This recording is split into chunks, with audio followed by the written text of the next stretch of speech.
ಈಗ ವಾಹನ ತಪಾಸಣೆ ಮಾಡ್ತಾ ಇರುವಂತಹ ಟ್ರಾಫಿಕ್ ಪೊಲೀಸರಿಗೆ ಸರ್ಕಾರ ಈ ಆದೇಶವೊಂದನ್ನು ನೀಡಿದೆ. ಇನ್ಮುಂದೆ ತಪಾಸಣೆ ಹೆಸರಿನಲ್ಲಿ ಸಾರ್ವಜನಿಕರಿಗೆ ಅನಗತ್ಯ ಕಿರುಕುಳ ನೀಡುವುದನ್ನು ತಡೆಯಲು ಇದೀಗ ಈ ಸೂಚನೆ ನೀಡಿದ್ದು ರಾಜ್ಯ ಪೊಲೀಸರಿಗೆ ಡಿಜಿಪಿ ಖಡಕ್ ಸೂಚನೆಯನ್ನ ನೀಡಿದ್ದಾರೆ. ಹಾಗಿದ್ರೆ ಏನು ಈ ಆದೇಶ ಅಂತ ತಿಳಿಯಲು ವಿಡಿಯೋವನ್ನ ಕಂಪ್ಲೀಟ್ ಆಗಿ ನೋಡಿ.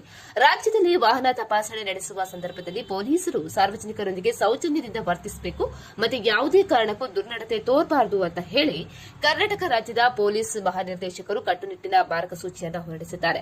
ಪ್ರಮುಖ ಮಾರ್ಗಸೂಚಿಯಲ್ಲಿ ಏನಪ್ಪಾ ಇದೆ ಅಂತ ಹೇಳಿದ್ರೆ, ಇನ್ಮುಂದೆ ಕಣ್ಣಿಗೆ ಕಾಣುವ ಸಂಚಾರ ನಿಯಮ ಉಲ್ಲಂಘನೆಗಳು ಕಂಡುಬಾರದ ಹೊರತು ವಾಹನಗಳನ್ನ ರಸ್ತೆಯಲ್ಲಿ ತಡೆದು ದಾಖಲೆಯನ್ನ ಪರಿಶೀಲನೆ ಮಾಡುವಂತಿಲ್ಲ ಅಂತ ಹೇಳಿ ಇದೀಗ ಆದೇಶ ಹೊರಡಿಸಿದೆ.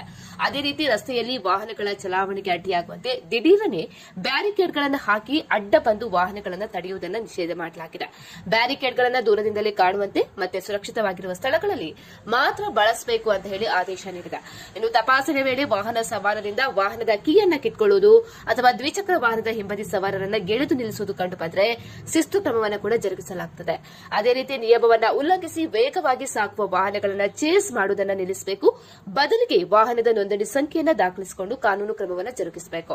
ತಪಾಸಣಾ ಸ್ಥಳದಲ್ಲಿರುವಂತಹ ಪೊಲೀಸರು ಕಡ್ಡಾಯವಾಗಿ ದೇಹಕ್ಕೆ ಧರಿಸುವಂತಹ ಕ್ಯಾಮೆರಾಗಳನ್ನ ಬಾಡಿ ವಾರ್ನ್ ಕ್ಯಾಮೆರಾಸ್ಗಳನ್ನು ಧರಿಸಬೇಕು ಅಂತ ಹೇಳಿದೆ.